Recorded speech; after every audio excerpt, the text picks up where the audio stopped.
what have you done with training with her? Have you done any kind of training yet? Mostly just like the potty training. We're trying to teach her to sit and potty training. Yeah. Okay. Totally for treats from the beginning to give them that motivation. Show them what they're working for, and to get them, you know, luring them into the positions that you want them to go into is important. But then it comes to the point of, you know, there's so much controversy with treats, because people call me all the time and it's like, my dog now only listens to me when I'm holding a treat. No one that I've worked with or anything, but, you know, they're like, how can I fix that issue? One day it's like, okay, I think your puppy stages or whatever stage is over, we're gonna go to no treats. So cold turkey. And I always use the analogy that if your boss all of a sudden told you, you know, I'm not gonna pay you for your job anymore, like what motivation would you have? You know, you have to wean off of it in the right way. So we're gonna learn that as well, how to wean off of the treats so that they're really working for your praise. They're motivated for your praise and not just the treats. I'm gonna give you my 5 golden rules, and following these rules will help you in every single area with getting your dog to listen to you. Do establish, you know, good focus, obedience, and all of these rules in the house. Because people, you know, will call me a lot and say my dog doesn't listen to me at the dog park. And so, you know, we set up a session at the house first. I go there and the dog doesn't listen to the owner, you know, at home. And so I tell them, like, there's no way that even I could take your dog to the dog park right now and get him to listen to me. Because you have to establish that good focus, obedience, listening in an environment that they're used to, you know, with minimal distractions. You wouldn't expect, you know, if I couldn't hold her focus at home right now for 5 seconds, there's no way that you'd be able to do it in a place like this with so much going on, other dogs. So you have to work up to that. For the both of them, socialization will be really important. And that doesn't mean just socializing with other dogs. It means, you know, introducing them to all new places, people, everything. And just working on getting focused, you know, in these kind of situations is really, really important.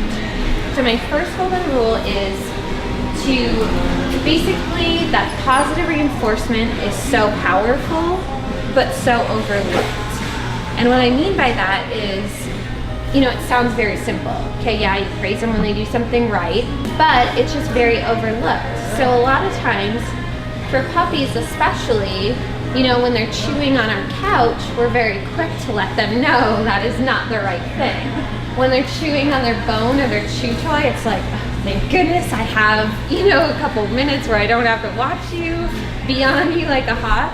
And we kind of look over that. And puppies especially are just learning what's right and what's wrong. So it sounds funny, but you have to sit there and make, good girl, yes, that's right, good job. And what happens with some dogs is that they're only getting that, you know, attention, although it's negative attention.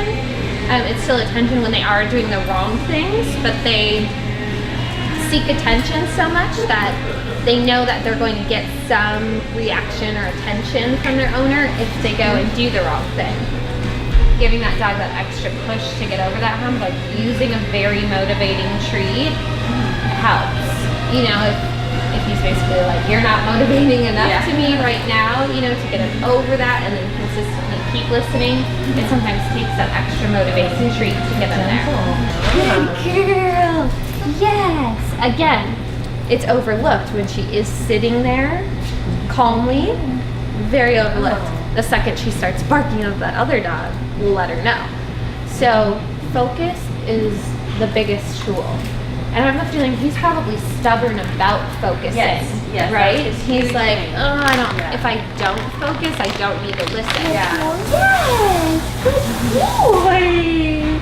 So I always say, if you're going to work on one thing, training-wise, if you can maintain your dog's focus at all times, you can get them to do anything and you can prevent them from doing anything. You know, if you just walked around everywhere you went, your dog's looking up at you, you know, like you'll see the service dogs doing, constant eyes on the owner, you can get your dog to do anything. As long as you're rewarding them for just that focus, you're more motivating than what else is going on. So that's the other thing, we have to be more motivating than everything else. That's just so huge. Don't overlook those little things. It is easy to overlook because as you're sitting here, you're having a conversation with somebody and your dog is sitting there, you kind of forget, but the second they're right, the second they start biting at the leash or barking, it will get our attention. So it's about you being more aware of when they are sitting calmly. Like, oh, I haven't heard her for a while. She's behaving. Yes, good girl. And let her know. People get very frustrated when it's like, Bo, I'm trying to get your attention, get in his face. If you say Bo, he heard you. Yay! I'm really a person. It's okay. Yay! So we did. Right there, too, if you see him like exhibiting like a stress signal, it's just human response to say, Bo, don't do that, no. So what you want instead is, he's feeling like a little bit threatened or uncomfortable in that situation. So instead, you want to say, Bo, look over at me. Instead of reacting at, whoever you're feeling uncomfortable by. Because if you scold him, like that's a stress signal, the showing teeth, growling, he's warning me, and then he's telling you too, like, Mom, hey, I feel uncomfortable in this situation. If you scold him for that, which is a huge myth, we all think like when a dog's growling, no, that behavior is not okay. But if you scold him for that, the next time he feels uncomfortable, he might go to skip the warning sign and go to, could be aggressive. So you don't want that. So you just want to say, Bo, up here. It's mostly being aware of you because you get kind of nervous I get nervous and it makes it then you tense up and you're like, oh no, what's he gonna do? But if you just say, Bo, up here, look at me when you feel that way, you'll actually see the switch in, he will do it himself. Like if he's getting a little bit nervous, instead of, exhibiting that, he'll look to you on his own. Obviously that takes a lot of consistency. Later on, if you have them off leash somewhere and, there's another dog, a squirrel, whatever, you don't want them chasing. You say, Elsie, come, no matter what tone you use it in right then. She's gonna think she's in trouble. Exactly. She's gonna look at you and think, is this a good thing? Am I in trouble? Not gonna chance it. This is more motivating. You want basically their name to mean a treat and positivity every single time. Elsie! So with her, what you can do is basically use her name as a command, just like that, to come to you or look at you. So make sure you're rewarding her then, even just a look. Elsie! Yay! The rule is that you never want to repeat a command. This is probably, I would say, the most important rule for getting your dog to listen to you the first time, every single time, consistently. When I say, Elsie, sit, she doesn't sit. As long as I have her focus, I'm going to just reinforce the hand gesture if she gets distracted. So I'm not going to repeat sit more than once I had already told her. Reinforce the hand gesture if you have her focus. If you don't, you can say her name, Elsie, or any kind of sound to refocus her. So I'm just going to keep refocusing her back to the hand gesture. Elsie! And this is where patience comes into play. You need it with the puppy. Elsie! And this is too where it's super important for you to follow through with what you're asking her. It'd be a lot easier to give up. I saw you about to do it. I know, and it's really hard to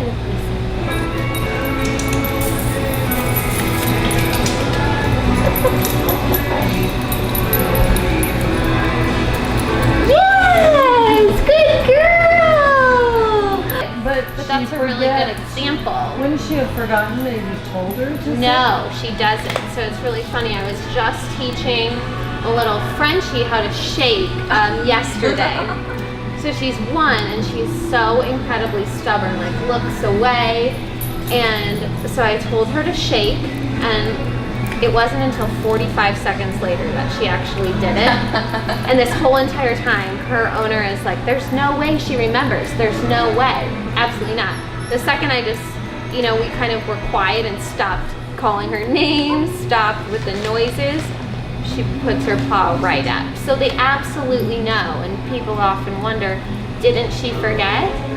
You know, she's going back to being distracted, but when you bring her back and you're still doing the hand gesture, they remember, she heard you.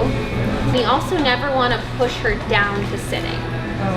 So, one, you just want to make her be able to do it on her own. You know, she'll learn faster that way. And two, it can be bad for their hips if you're not pushing hard or anything, but guiding her. You probably don't even realize too, you might end up saying it 5 times before she actually sits, and now you're going to be more aware, so you'll catch yourself.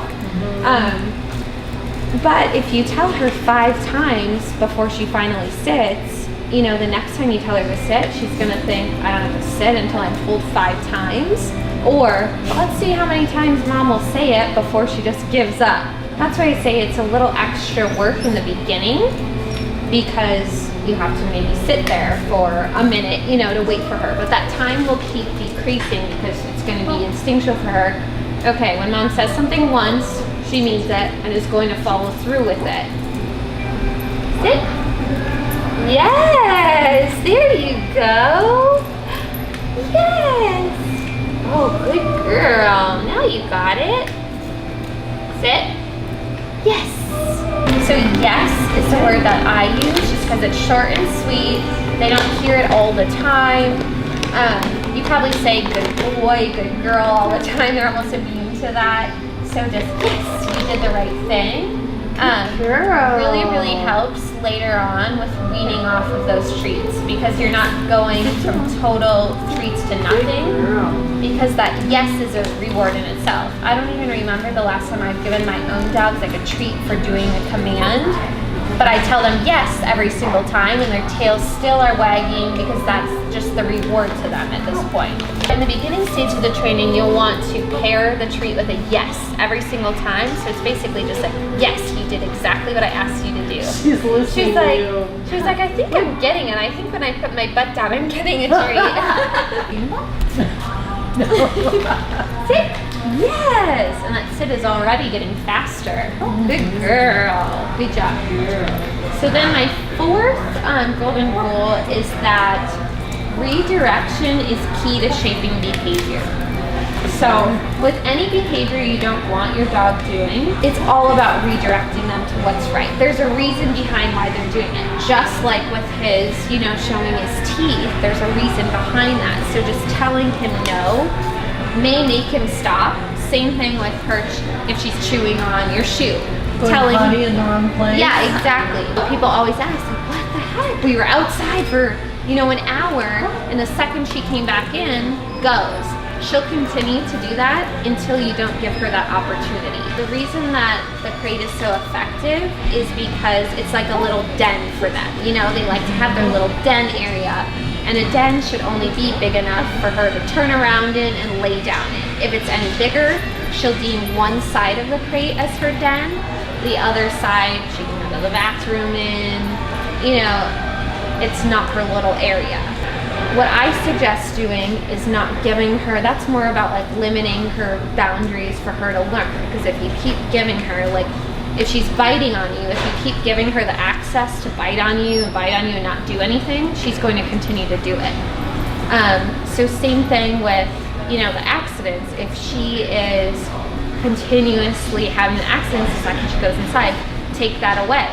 So if you don't go potty outside, you're gonna go to your crate for 10 minutes, then we try again to go potty outside until she goes. First time you might have to do that 3 times. Like, okay, back to the crate, and then, you know, we'll try again. And she's gonna learn, okay, I don't get that freedom and playtime until I go potty outside. You know, she kind of has to earn that freedom. Otherwise, she's gonna keep taking advantage of it, for sure. Hi, are you trying to see? Oh, good boy. Yes, that's good. You were shaking. Good boy. Thank you. And so my 5th and final golden rule is to just make sure that you're making training fun. you know, it's not fun for you, it's not fun for them when you get frustrated with it. So just make sure that it's fun and positive. But I will say when they do start to check out, so he shuts down, right? What's really important is that you don't push them past, you know, if they're so distracted, not listening, pushing them past that point isn't gonna do you any good, but you do wanna end it on you winning, basically. So let's say we're working on, sometimes if he gets to that state, it might even just be regaining his focus, right? If he doesn't want to sit, he doesn't want to listen, well, we're going to end it on you at least looking. Yes, good boy. And end it on that note.